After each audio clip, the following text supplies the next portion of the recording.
الحمدللہ رب العالمین والعاقبۃ للمتقین والصلاة والسلام علی سیدنا و سید الانبیاء والمرسلین اما بعد فاعوذ باللہ من الشیطان الرجیم بسم اللہ الرحمن الرحیم یا ایھا الذین آمنوا کتب علیکم الصیام کما کتب علی الذین من قبلکم لعلکم تتقون صدق اللہ العظیم الصلاة والسلام علیک یا رسول اللہ الصلاة والسلام علیک یا حبیب اللہ الصلاة والسلام علیک یا نبی اللہ وعلی آلک واصحابک یا نور اللہ صلی اللہ تعالی علیہ وسلم۔ الحمدللہ رمضان کی آمد ہے۔ اللہ تبارک تعالی ہم سب کو رمضان کی برکتوں سے نوازے اور رمضان کے مہینے میں داخلہ عطا فرمائے۔ رمضان کا مہینہ ہم سوچتے ہیں کہ ہر کسی کی ایک سوچ ہوتی ہے کہ رمضان کا مہینہ دیکھیں، ہے نا، سب کی سوچ الگ الگ ہوتی ہے، اور اسی وجہ سے رمضان کے آنے کے پہلے ہی اس پر میں نے بیان کرنا بہتر سمجھا کہ ابھی ہمارے پاس 10 یا 11 دن ہیں۔ انشاءاللہ ان 10-11 دنوں میں ہم رمضان کے آنے سے پہلے اس کی تیاری کریں گے انشاءاللہ۔ تو ہر عمل کی تیاری میں سب سے پہلا رول کس چیز کا ہوتا ہے؟ نیت۔ انما الاعمال بالنیات، ہے نا، یہ جو میں نے بھی کہا انما الاعمال بالنیات، کیا ہے یہ؟ حدیث شریف ہے نا، بخاری شریف کی سب سے پہلی حدیث۔ سبحان اللہ۔ دیکھو امام بخاری رحمۃ اللہ تعالیٰ علیہ نے بھی بخاری شریف کی شروعات اس حدیث سے کی، ہے نا۔ تو نیت کا عمل، اعمال کا دارومدار نیت پر ہوتا ہے۔ تو ابھی رمضان آ رہا ہے تو ہم نیت ہی کر لیں پہلے سے کہ ہم کیوں رمضان کا انتظار کریں۔ آپ نے ابھی چند اجتماعات پہلے سنا تھا کہ جو شخص رمضان میں انتقال کرے، سبحان اللہ، یہ سعادت کی بات ہے نا۔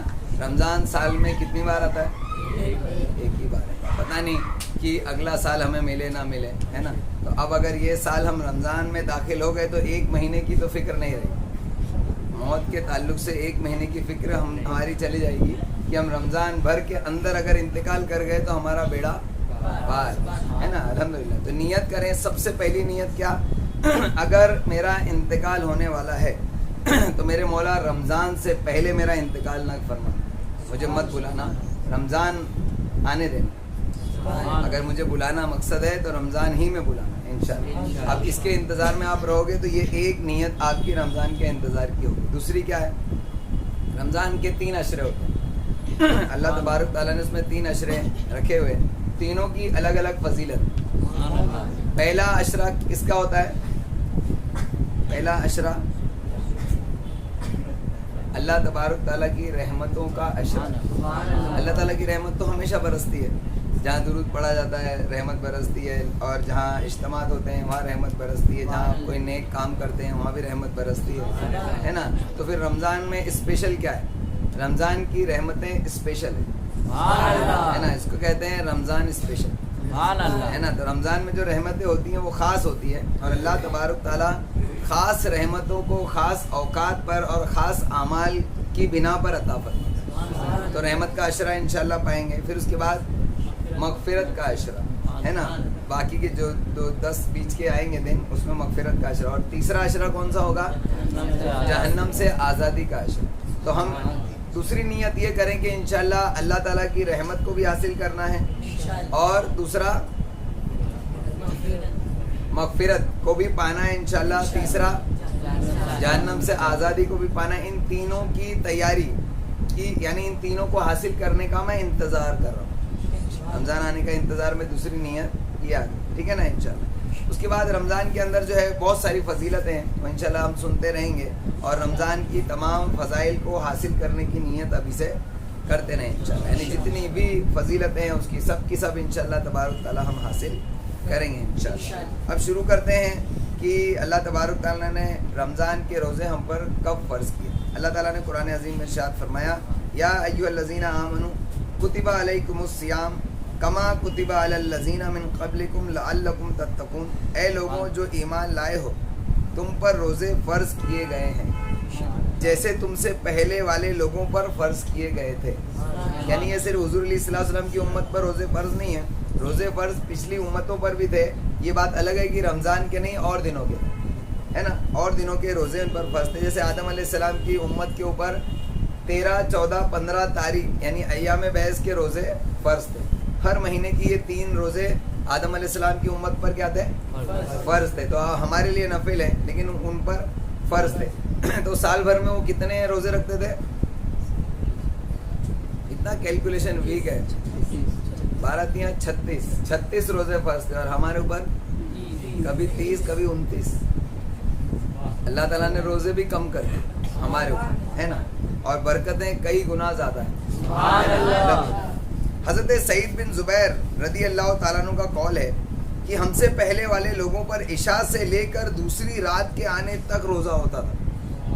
پہلے کی روزے کی نوعیت بھی الگ تھی. روزے الگ الگ دنوں کے فرض تھے, اس کے علاوہ اس کی نوعیت بھی الگ تھی. آج کل کے روزوں کی طرح نہیں. اب تم سمجھو کہ ہم پر جیسے روزے فرض کیے گئے, پہلے کے لوگوں پر روزے کتنے کٹھن تھے. اب سنو, کہتے ہیں کہ پہلے کے لوگوں پر عشاء سے لے کر دوسری رات کے آنے تک روزہ ہوتا تھا. یعنی 24 گھنٹے کا ہوا, ہے نا. ہو سکتا ہے کہ ایک عشاء سے لے کر عشاء ختم ہوئی, جیسے سحری کا وقت جو ہوتا ہے وہ عشاء کا وقت ختم ہوتا ہے, تب سے لے کر دوسرے وقت کی عشاء آنے تک کا ہو, ایسا بھی ہو سکتا ہے. تو ہم کو مغرب میں ہی ختم ہو جاتا ہے, ان کو شاید عشاء میں ختم ہوتا ہوگا, ایسا ہو سکتا ہے. جیسا کہ ابتدائی اسلام میں بھی یہی دستور تھا جب روزے فرض نہیں ہوئے تھے. اہل علم کی ایک جماعت کا قول ہے کہ نصارہ پر بھی اسی طریقے کے روزے فرض کیے گئے تھے. کبھی تو روزوں کا مہینہ شدید گرمی میں آتا تھا, کبھی سخت سردی میں آتا تھا, جیسے ابھی گرمی میں آنے والا ہے, جس کی وجہ سے انہیں سفر اور اپنے کاروبار میں سخت دشواری پیش آتی تھی. کس کو؟ نصارہ کو. سمجھنا. ان کے بڑے بڑے لوگ اکٹھے ہوئے اور آپس میں بیٹھ کر میٹنگ کی. روزے سردیوں اور گرمیوں کے علاوہ سال کے کسی اور موسم میں رکھے جائیں تو کیسا رہے گا. یعنی ان لوگوں نے میٹنگ کی. روزے فرض رب تبارک تعالیٰ فرماتا ہے نا, تو وہ روزے اللہ تعالیٰ نے جب فرض کیا وہ گرمی میں آئے یا سردی میں آئے, ہم کو رکھنا ہے یا نہیں رکھنا ہے. گرمی میں آئے تو بھی آپ کو رکھنا پڑے گا, سردی میں آئے تب بھی رکھنا پڑے گا. ہم ایسا نہیں کہہ سکتے کہ بھائی رمضان جو ہے آج کل گرمی میں آ رہا ہے تو ہم ذی الحجہ میں روزہ رکھیں گے, تو ٹھنڈی میں آئے گا, جو ٹھنڈی میں مہینہ آئے گا اس میں رکھیں گے. ایسا ہو سکتا ہے کیا؟ نہیں. رمضان کے جو مہینے وہ رمضان ہی میں فرض ہے, کسی اور دن میں آپ رکھ کے اس کا اعادہ نہیں کر سکتے. تو ان لوگوں نے آپس میں میٹنگ کی. یہی خرابیاں پیدا ہو گئی تھی ان کے اندر, کہ جس کی وجہ سے اللہ تبارک تعالیٰ نے پھر سے ان کے بعد دوسرے نبیوں کو بھیجا اور ان کے ذریعے تجدید شریعت فرمائی, ہے نا. واپس سے ایک نئی شریعت ان پر لاگو کی اور ان کے اندر جو خرابیاں پیدا ہو گئی تھی اس کی اصلاح فرمائی. پھر انہوں نے روزے کے لیے بہار کا موسم طے کر لیا. میٹنگ میں طے ہوا کہ بہار کا جو موسم آتا ہے اس موسم میں ہم لوگ روزے رکھیں گے. اپنے اس ہیر پھیر کے کفارے کے طور پر ان لوگوں نے 10 روزوں کا اضافہ کر دیا. بلکہ صحیح بات ہے کہ روزے تو جب فرض ہے تب رکھنا چاہیے, لیکن ہم یہ جو ہیر پھیر کر رہے ہیں اس کی وجہ سے 10 روزے ایکسٹرا رکھ لیں گے. یہ لوگوں نے طے کر لیا. ایسا ہوتا ہے کیا؟ ایسا نہیں ہوتا ہے نا, لیکن ان لوگوں نے ایسا کیا. بہرحال پھر ان کا ایک بادشاہ بیمار پڑ گیا. اس نے نظر مانی کہ اگر وہ اس بیماری سے تندرست ہو گیا تو 1 ہفتے کے روزے بڑھا دیں گے. یعنی جو فرض روزے ہیں 30 دن کے, 10 تو بہار کے موسم میں کرنے کے لیے بڑھا دیے, 40 ہو گئے. ابھی حضرت جو ہے یہ بیمار پڑ گئے تو یہ صحیح ہوں اس کے لیے تمام عوام 6 روزے ایکسٹرا رکھیں گے ہر سال. تو اب کتنے ہو گئے؟ 46 ہو گئے. یوں ہی وہ تندرست ہوا, اس نے لوگوں کے لیے 1 ہفتے کے روزے بڑھا دیے. جب یہ بادشاہ مرا اور دوسرا بادشاہ ان کا حکمران بنا تو اس نے لوگوں کو حکم دیا کہ تم 46 کیا رکھتے ہو, پورے 50 رکھو نا. 46 کا کیا حساب ہے, یعنی 4 کیوں کم کرتے ہو, پورے 50 کر دو. تو پھر 50 ہو گئے. پھر انہیں 2 موتیں پہنچی. جب 50 روزے فرض کر دیے گئے اور لوگ 50 رکھنے لگے تو جیسے ہی فرض کیے گئے یعنی آپس میں طے ہوا 50 کا اعلان ہو گیا تو 2 لوگ کا انتقال ہو گیا. تو ڈر گئے ان لوگ, بولے ہم لوگ نے شاید کچھ غلط کر دیا ہے جس کی وجہ سے 2 موتیں ہو گئیں. اور وہ جانوروں کی موت تھی. تو اس بادشاہ نے کہا اپنے روزوں کو اور زیادہ کرو, نہیں زیادہ کرو, اللہ ناراض ہو گیا. چنانچہ 10 روزے ان روزوں سے پہلے اور 10 بعد میں بڑھا دیے. یعنی 50 تھے, 10 پہلے اور 10 بعد میں. اب کتنے ہو گئے؟ 70 روزے فرض ہو گئے. اللہ. نیز کہا گیا کہ کوئی امت ایسی نہیں مگر اللہ تعالیٰ نے ان پر ماہ رمضان کے روزے فرض کیے تھے مگر وہ اس سے برگشتہ ہو گئے. بغوی کا قول ہے اور صحیح بھی یہی ہے کہ رمضان مہینے کا نام ہے اور یہ رمضا سے بنا ہوا ہے، جس کے معنی ہوتے ہیں گرم پتھر کے، کیونکہ وہ شدید گرمی کے موسم میں روزے رکھا کرتے تھے، اس لیے اس مہینے کا نام انہوں نے رمضان رکھا۔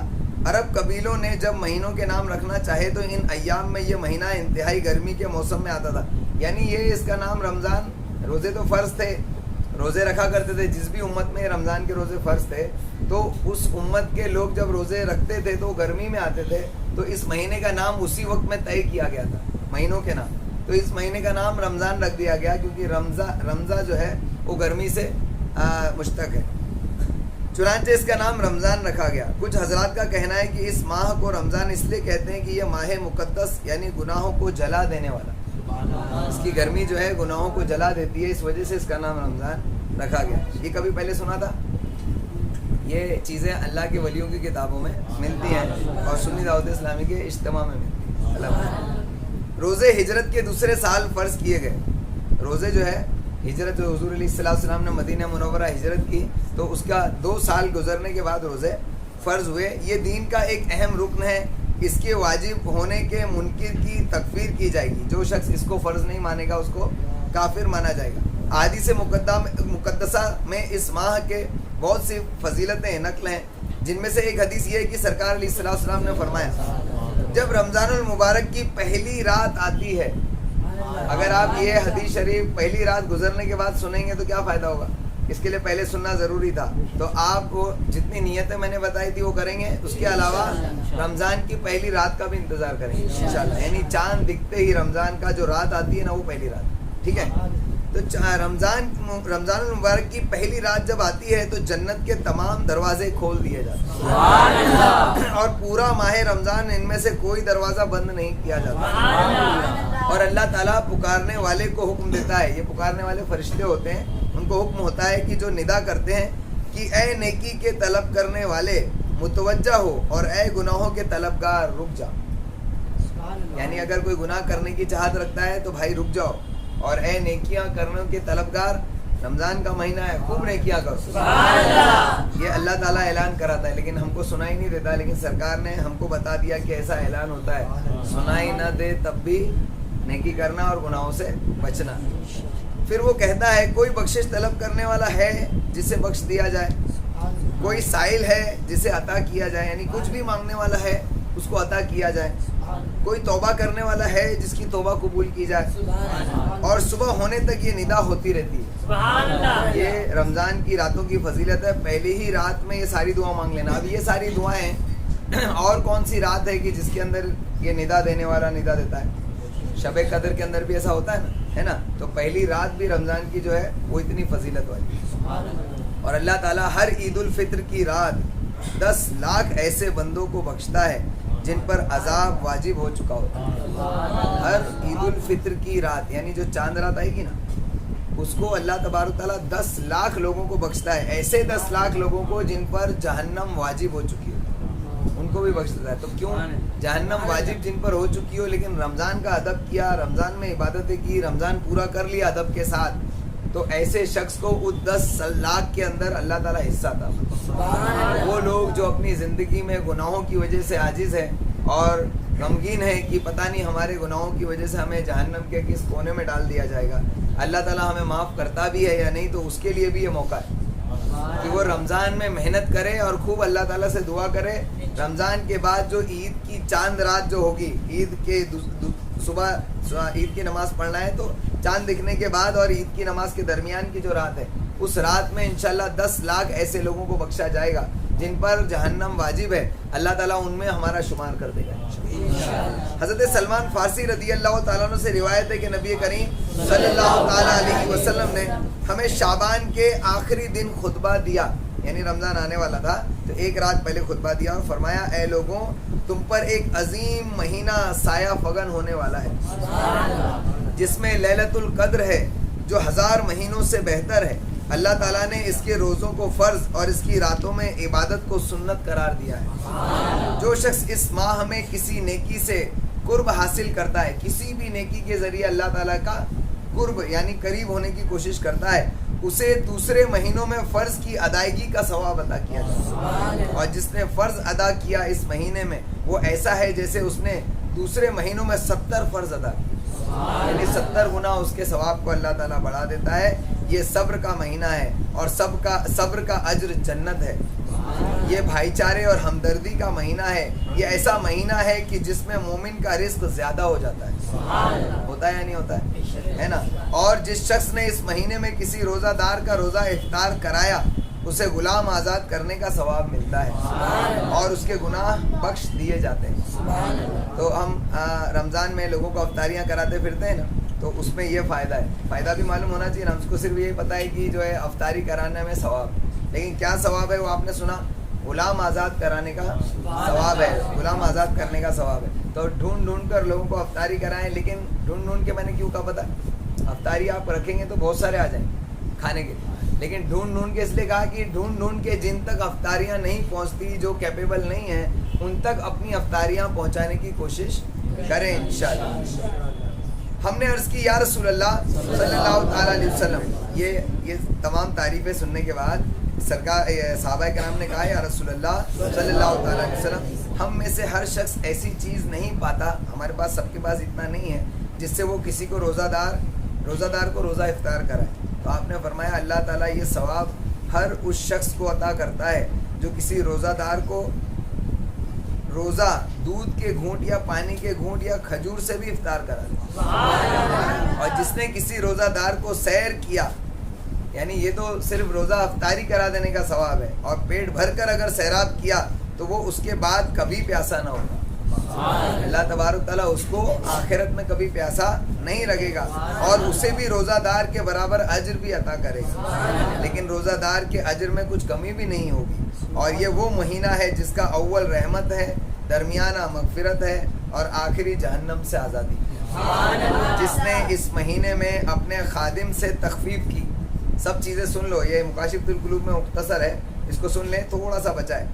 جس نے اس مہینے میں اپنے کام پہ جس کو رکھا ہے تم نے، اگر اس پر تخفیف کی کہ بھائی روزہ ہے تھوڑا کم کام کرے گا تو چلے گا، تو اللہ تعالیٰ اسے جہنم سے آزادی عطا فرمائے۔ اس کو تھوڑے کام سے آزادی دو، رحلت دو، اللہ تعالیٰ اس کو جہنم سے آزادی عطا کرے گا۔ اس میں 4 کام بہت زیادہ کرو۔ امام غزالی فرماتے ہیں اس مہینے میں 4 کام زیادہ کرو، 2 کاموں سے تم اپنے رب کو راضی کرو گے، اور 2 کاموں سے تمہیں بے نیازی حاصل نہیں۔ وہ 2 کام جن سے تم اپنے رب کو راضی کرو گے وہ لا الہ الا اللہ کی شہادت ہے اور استغفار کرنا ہے، یعنی خوب لا الہ الا اللہ پڑھو اور خوب استغفر اللہ پڑھو، ٹھیک ہے؟ اور وہ 2 کام جن سے تمہارے لیے مفر نہیں ہے، یعنی تم اس سے کبھی دور نہیں ہو سکتے، وہ اپنے رب سے جنت کا سوال کرنا اور جہنم سے پناہ مانگنا ہے۔ سرکار نے تاکید فرمائی ہے، تاکید یعنی 2 کام ایسے ہیں اس مہینے میں جس سے مفر نہیں ہے، فرار نہیں ہے، تم اس سے کبھی دور ہونا ہی مت۔ ایک جنت کے طلب کرنے میں ذرا بھی کوتاہی نہیں کرنا، اور ایک جہنم سے آزادی حاصل کرنے میں کبھی بھی کوتاہی مت کرنا۔ حضور علیہ الصلوۃ والسلام کی حدیث کا مفہوم ہے، شاید آگے آتا بھی ہو، کہ سرکار علیہ الصلوۃ والسلام نے فرمایا ناک خاک آلود ہو اس شخص کی کہ جس کو رمضان کا مہینہ ملا اور وہ اپنی مغفرت نہ کرا سکا، رمضان کا مہینہ ملنے کے بعد بھی اپنی مغفرت نہ کرا سکا، ناک خاک آلود ہو اس شخص کی۔ اس حدیث سے فضائل میں سے ایک حدیث یہ بھی ہے کہ نبی کریم صلی اللہ تعالیٰ علیہ وسلم نے فرمایا جس نے ایمان اور طلب ثواب کے لیے ماہ رمضان کے روزے رکھے اس کے اگلے پچھلے تمام گناہ بخش دیے جاتے ہیں۔ طلب ثواب کے لیے، یہ شرط ہے، شرط صرف نیکی کے لیے بس۔ اور یہ یاد رکھیں، میں نے ابھی نیت ہی سکھا رہا تھا نا، نیت جو ہے یہ خالص رکھیں کہ میں روزہ صرف اپنے رب کے لیے رکھ رہا ہوں، ٹھیک ہے؟ اور یہ روزے کے بارے میں ایسا ہے کہ رمضان کا روزہ جو ہے، بہت سارے لوگ بولتے ہیں روزہ رکھا ہے تو سب کو بتاتے پھر رہے ہیں۔ رمضان کا روزہ بتا سکتے ہیں، نفل روزہ نہیں بتا سکتے، نہیں بتانا چاہیے، کیونکہ اس کے ثواب کے زائل ہونے کا اندیشہ ہوتا ہے۔ جو شخص نفل روزہ بتائے ریاکاری میں داخل ہونے کا شک ہوتا ہے، اندیشہ۔ لیکن رمضان کے روزے فرض ہیں، اس کو اگر آپ کہیں بھی تو اس میں کوئی بات نہیں، کوئی ریاکاری نہیں، کیونکہ فرض میں کوئی ریاکاری نہیں ہوتی۔ اسی لیے فرض نمازوں کو پڑھنے کے لیے مسجد میں آنے کا حکم دیا، مسجد میں آ گیا، سب پر فرض ہے، اس میں دکھاوا کہے گا، ہے نا؟ دکھاوا اس چیز میں ہوتا ہے کہ جو فرض نہیں ہے پھر بھی میں کر رہا ہوں، تو ہم اس کو نہ دکھائیں لوگوں کی، دیکھو میں کتنا نیک ہوں۔ ورنہ مسلمان کے لیے تو ضروری ہے، روزے اور نماز تو ضروری ہے، اس کے بغیر مسلمان ہی نہیں۔ تو اب اگر کوئی شخص ایسا کہے کہ روزے دار کو دیکھ کر وہ بہت زیادہ تھوک رہا ہے یا اپنے روزے کا بخان کر رہا ہے، بول رہا ہے، تو کوئی کہنے والا ایسا نہ کہے کہ دیکھو اپنے روزے کو دکھا رہا ہے، اس میں کوئی وہ ریاکاری ہے نہیں۔ نبی کریم صلی اللہ تعالیٰ علیہ وسلم فرماتے ہیں کہ رب تعالیٰ فرماتا ہے کہ انسان کا ہر عمل اسی کے لیے ہے سوائے روزے کے، بس تحقیق روزہ میرے لیے ہے۔ اللہ تعالیٰ نے فرمایا روزہ میرے لیے ہے اور میں ہی اس کی جزا ہوں۔ یعنی کسی عمل کی جزا جنت میں درخت ہے، کسی عمل کی جزا جنت میں ایک ایسا محل ہے جس سے جھروکے سے ہمیشہ اللہ کا دیدار ہوتا ہے، کوئی عمل ایسا ہے کہ جس کی وجہ سے جنت میں اللہ تعالیٰ محل عطا فرماتا ہے، بہت سارے محلات عطا فرماتا ہے، حور و قصور عطا فرماتا ہے، لیکن یہ عمل ایسا ہے روزہ، اللہ فرماتا ہے کہ اس کی جزا میں خود ہوں، اور تجھے ایسی عبادت کافی ہے جسے اللہ تعالیٰ نے اپنی ذات سے منسوب کر لیا۔ روزہ کوئی معمولی عمل نہیں ہے، بہت ہی عظیم عمل ہے، تو ضرور محبت کے ساتھ اور خلوص کے ساتھ رکھیں انشاءاللہ۔ آخری چیز حضور علیہ السلام ارشاد فرماتے ہیں کہ ماہ رمضان میں میری امت کو 5 چیزیں دی گئی ہیں، سبحان اللہ، جو اس سے پہلے کسی امت کو نہیں دی گئی۔ روزہ دار کے منہ کی بو اللہ کے یہاں مشک سے بھی زیادہ عمدہ ہے۔ بو کا مطلب یہ باس نہیں ہوتا ہے، سمجھ میں آئے؟ ایک خوش بو ہوتی ہے، ایک بد بو ہوتی ہے، لیکن بو جو ہے نا، بو کا مطلب ہوتا ہے مہک۔ اب وہ کہتے ہیں نا ارے بڑی بری مہک آ رہی ہے، بھائی بولتے ہیں بڑی اچھی مہک آ رہی ہے، تو مہک ہے، اچھی ہو یا بری ہو، تو یہاں بو کہا گیا ہے۔ بو سے مراد وہ باس نہیں ہے جو ہم روزہ رکھتے ہیں تو ہمارے منہ سے بدبو آتی ہے۔ اس کے علماء کرام نے اس کی تشریح میں فرمایا کہ اللہ تبارک تعالیٰ کے لیے کسی بھی ایسی چیز جو کراہت والی ہو اس کا پسند کرنا اور اس کا اچھا ماننا، یہ جو ہے اللہ تعالیٰ کی شان میں گستاخی ہے، یہ اللہ تعالیٰ کی شایان شان نہیں ہے۔ تو بو سے مراد یہ بدبو نہیں ہے، مطلب کسی شخص نے روزہ رکھا اور وہ مسواک بھی کرتا ہے نا، اس کے منہ میں بدبو نہیں آتی، لیکن اس کے بعد بھی جو بو ہے تو اس بو کو کہا گیا کہ اللہ تبارک تعالیٰ کو پسند ہے۔ سمجھ میں آیا؟ یہ تشریح اس کی یاد رکھنا ہے انشاءاللہ۔ روزہ دار کے منہ کی بو اللہ کے ہاں مشک سے زیادہ عمدہ ہے، ان کے افطار تک فرشتے ان کے لیے بخشش طلب کرتے ہیں۔ اب جب روزہ رکھ کے گھومیں گے پھریں گے تو یاد رکھنا کہ روزہ تو ہم نے رکھا ہے، اللہ تعالیٰ کے معصوم فرشتے ہمارے لیے افطاری تک مغفرت میں لگے ہوئے ہیں۔ فرشتے مغفرت کی دعا میں لگے ہیں اور ہم گناہوں میں لگے ہیں، ایسا ہو سکتا ہے؟ روزہ رکھ کے ہم فضولیات میں لگے ہوئے ہیں، الٹی سیدھی باتوں میں لگے ہیں، گناہوں کے کاموں میں لگے ہیں۔ افسوس ہے بولنا پڑتا ہے کہ روزہ رکھ کے بھی لوگ گناہ کرتے ہیں۔ اچھا ایک بات ہے، روزہ رکھ کے گناہ کرنے سے روزہ ٹوٹ نہیں جاتا، لیکن روزہ مکروہ ہو جاتا ہے، ٹھیک ہے نا؟ لیکن یہ خیال رکھنا، دل میں ذرا یاد رکھنا ہے اس کو کہ ہم تو روزہ رکھے ہوئے ہیں اور فرشتے تو ہماری مغفرت کی دعا کریں اور ہم الٹے سیدھے کام میں لگیں، تو ایسی بے شرمی والا کام نہ کریں انشاءاللہ۔ تو اللہ تعالیٰ ان کے افطار تک فرشتے ان کے لیے بخشش طلب کرتے ہیں، یہ دوسری چیز ہو گئی۔ تیسرا، اس ماہ میں سرکش شیطان قید کر دیا جاتا ہے۔ پچھلی امتوں کے لیے فائدہ نہیں تھا، لیکن ہمارے لیے اللہ تعالیٰ نے ایزی کر دیا، کیونکہ شیطان ہی اچھے عمل سے روکتا ہے۔ تو اس لیے اللہ تعالیٰ نے کہا کہ میں رمضان میں میرے بندے سرکار علیہ السلام کے میرے امتی جو ہے وہ زیادہ سے زیادہ نیک عمل کر سکے، اس لیے شیطان کو ہی گرفتار کرو تاکہ یہ زیادہ سے زیادہ عمل کر سکے۔ دیکھو اللہ تعالیٰ کی رحمت پچھلی امتوں پر نہیں تھی، یہ ہمارے لیے خاص ہے۔ سرکار نے فرمایا یہ 5 چیزیں خاص ہیں میری امت کے لیے، اس میں سے۔ اور اللہ تعالیٰ ہر دن ایک اور 5ویں چیز کیا ہے؟ رمضان کے ہر دن جنت کو سنوارتا ہے اور ارشاد فرماتا ہے کہ ان قریب میرے نیک بندے اس میں داخل ہوں۔ کیسا اللہ تعالیٰ انتظار کرتا ہے، اللہ تعالیٰ نے کتنے انتظامات کر کے رکھے ہیں۔ اللہ تعالیٰ ہمارے لیے جنت سنوار کر انتظار کرتا ہے کہ یہ میرے نیک بندے جب انتقال ہوگا تو میں ان کو یہ جنت عطا فرماؤں۔ اور بندہ ہے کہ اللہ تبارک تعالیٰ کی طرف توجہ ہی نہیں، کبھی روزہ چھوڑ رہا ہے، رمضان جیسا بہترین مہینہ ملا، روزہ چھوڑ رہا ہے، روزے کے اندر بھی الٹے سیدھے کام کر رہا ہے، فضولیات میں لگا ہوا ہے، تو ہم کو شرم کرنا چاہیے اس سے کہ ہمارا رب جو ہمارا پروردگار ہے اس کو ہماری عبادتوں کی ضرورت نہیں، وہ ہم سے بالکل بے نیاز ہے۔ سارا ہمارے اوپر احسان کرنے والا وہی ہے، ہمارا اس پر کوئی احسان نہیں۔ ہماری عبادت وہ کوئی اس کے ہم عبادت نہ کرے تو اس کی شان میں کوئی کمی نہیں کر سکتے، اس کے باوجود بھی رب تبارک تعالیٰ ہمارے لیے جنت سوار کے ہمارا انتظار کرتا ہے اور ہم بے شرمی کے ساتھ اس کی نافرمانی کریں، کتنی غلط چیز ہے۔ تو اس کا خیال رکھیں انشاءاللہ۔ سرکار نے فرمایا ان سے تکلیف اور اذیت دور کر دی جائے گی، اللہ تعالیٰ فرماتا ہے کہ یہ جنت میں اپنے نیک بندوں کو دوں گا اور ان سے تکلیفوں کو اذیتوں کو دور کر دوں گا. یہ 5 چیزیں خاص حضور علیہ الصلوۃ والسلام کی امت کے لیے رمضان میں ہے اور اس مہینے کی آخری رات میں انہیں بخشا جاتا ہے. عرض کیا گیا یا رسول اللہ صلی اللہ تعالیٰ علیہ وسلم یہ آخری رات سے مراد کیا لیلۃ القدر ہے؟ آپ نے فرمایا نہیں، لیکن کام کرنے والا کام پورا کر کے اپنا اجر پاتا ہی ہے. کام کرنے والا اپنا کام پورا کر کے اجر پاتا ہی ہے. اور ایک حدیث شریف میں اس میں نہیں لکھا ہوا ہے، ایک حدیث شریف میں ہے سرکار علیہ الصلوۃ والسلام فرماتے ہیں رمضان کی ہر رات کتنے لاکھ لوگوں کو اللہ تعالیٰ بخشتا ہے؟ 10 لاکھ لوگوں کو اللہ تبارک تعالیٰ بخش دیتا ہے. ہر رات کو 10 لاکھ لوگوں کا نمبر لگتا ہے. کاش کہ ہمارا بھی اس میں لگے. وہ 10 لاکھ کون لوگ ہوں گے؟ اب یہ 10 لاکھ کیسے ڈیسائیڈ ہوتا ہوگا؟ جیسے ہم اپنا اگر ٹوٹا پھوٹا اگر آڑا تیلا ذہن اگر لگائیں تو ہم یہی کہہ سکتے ہیں کہ پوری دنیا کے اندر سارے مسلمان جو ہیں سب روزہ رکھتے ہیں. جتنے روزہ رکھنے والے سارے مسلمانوں میں جتنا روزہ رکھنے والے وہ کم ہو گئے. روزہ رکھنے والوں میں جو سب سے بہترین روزہ رکھتے ہیں اس میں ٹاپ 10 لیکس. سمجھ رہے ہیں؟ جیسے ٹاپ 10 ہوتا ہے نا، ایسے جو ٹاپ 10 لیکس ہوتے ہیں نا جنہوں نے اچھے انداز میں، آپ کو یہ نہیں کہا گیا کہ آپ کو ٹاپ 3 میں آنا ہے، ٹاپ 10 میں آنا ہے، ٹاپ 20 میں آنا ہے. نہیں، ٹاپ 10 لیکس اتنا بڑا آپشن. 10 لاکھ ٹاپ 10 لیکس میں نہیں آؤ گے تو پھر کیا کرو گے؟ جو شخص وہ بھی ایسا نہیں کہ ایک رات میں اگر آپ فیل ہو گئے تو دوسری رات پھر ریڈی ہے. دوسری رات میں بھی اگر آپ یہ ٹارگیٹ پورا نہیں کر سکے. اور دیکھو جن لوگوں نے اچھے انداز میں روزے رکھے اللہ تعالیٰ نے پہلی رات میں ان کو 10 لاکھ لوگوں کو بخش دیا. تو اب یہ 10 لاکھ آگے انکلوڈ نہیں ہوں گے. ایسا نہیں کہ اب یہ کل پھر رکھنے والے تو 10 لاکھ تو یہی لے لیں گے جگہ. پھر ہمارا کیا ہوگا؟ وہ 10 لاکھ گئے، ان کی مغفرت ہو گئی، اب باقی کے جو بچے ان میں سے 10 لاکھ. سوچئے اللہ تعالیٰ نے کتنا بہترین آپشن رکھا.